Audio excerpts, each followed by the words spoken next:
Welcome to the Jill on Money Show. It is Saturday, August 5th. And as we've been doing periodically over the last couple of months, we are going to give you a snippet of an interview that we conducted that now lives behind our paywall, also known as our subscription service, Jill on Money Live.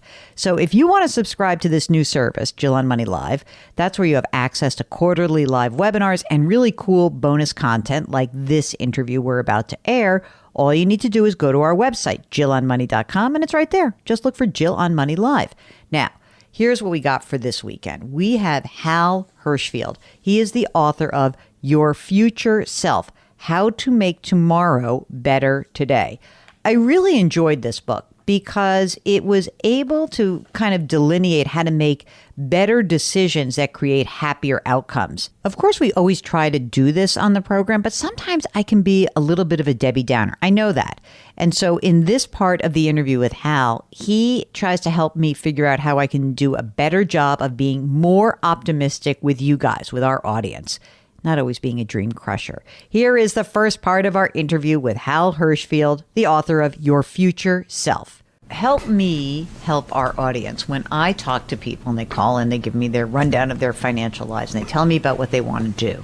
Right. It is a delicate balance between trying to help them achieve what they want to do in the future, but also allowing them and making space for today. Yeah. So how do you think we can do that more optimistically? Because I think sometimes I can, so I'm alternatively called like Dream Crusher Jill and Dream Maker Jill. So, because there are times when I say to people, like, you can't do that. Like, you're going to screw yourself. But I'm really, really clear to me that it becomes clear to me that, there has to be some delicate balance. So how can I do a better job of doing that? Okay, there's a couple things here. So first off, there's a danger from too much fantasizing about the future.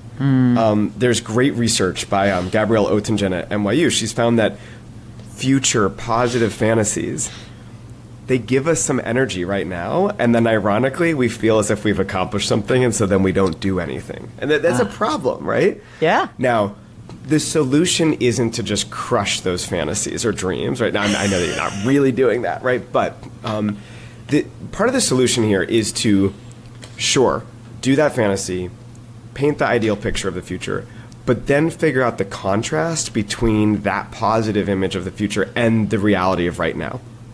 So it's important to recognize, like, I am in this stage right now, where do I want to be? What's the gap? But then you go a step further and you say, what are the overcomable obstacles between now and then? Mm-hmm. And I think the dream crushing part may arise when you say, wait a minute, there's obstacles and they're not overcomable. My goal is to have a mega yacht. Well, the obstacle is I don't have $1 billion. That right now, that's hard to imagine, unless the book really takes off, right? Because that's what happens, right? Right. But when you start to then break that sort of path between the present and the future down, one thing that happens is now I can see the connections a little better between current me and future me.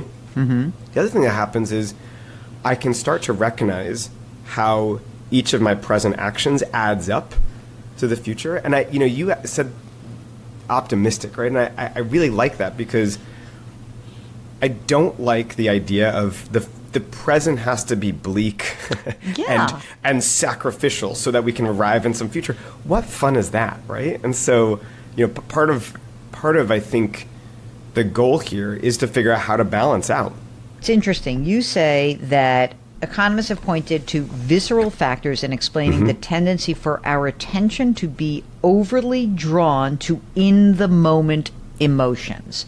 So that's right. You bring up, like, if I'm hungry, don't go shopping, right? Because you're gonna go grocery shopping.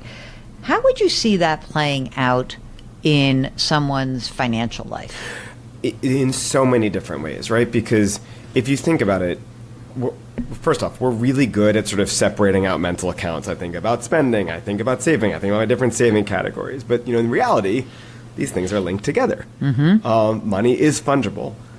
And, so if I have these future goals, and I know this is what folks, call in to talk about, the present moment temptations, especially in the spending space, that's what's going to start to eventually chip away at my ability to reach those future goals, right? And I mean, here's the thing. We should celebrate the present. We should occasionally do the upgrade, right? And, because in part, going to the higher level experience is something that will benefit my future self too, because that version of me is going to be able to look back on these experiences happily and in a satisfied way and enjoy the memories, right? The problem arises when we always do the upgrade. When we always say, yeah, I deserve the nicer TV, the nicer car, and the higher end meal, and on and on and on. You know what we're really good at, Jill? We're really good at making exceptions out of each present moment and failing to see how they add up, right? So the temptation, the visceral factor is just, I want to do that thing right now, and it's, oh my God, it's so easy. It's so easy now. I can swipe my phone and my palm if I'm at Whole Foods, all those things, right? And so the temptations are only in the present, and they're really emotional, and they pull our desires in such a way that then can eventually harm our future selves. Well, if you like what you heard, we're going to air a little bit more of the interview tomorrow, but you should go to the website, JillOnMoney.com, and become a subscriber to Jill on Money Live. That way you'll get all this really cool bonus content before it even airs, and we're not even airing the whole interview. So check it out, JillOnMoney.com. Lift someone up, change your work, change your wealth, change your life. Thanks for listening. We'll talk to you tomorrow.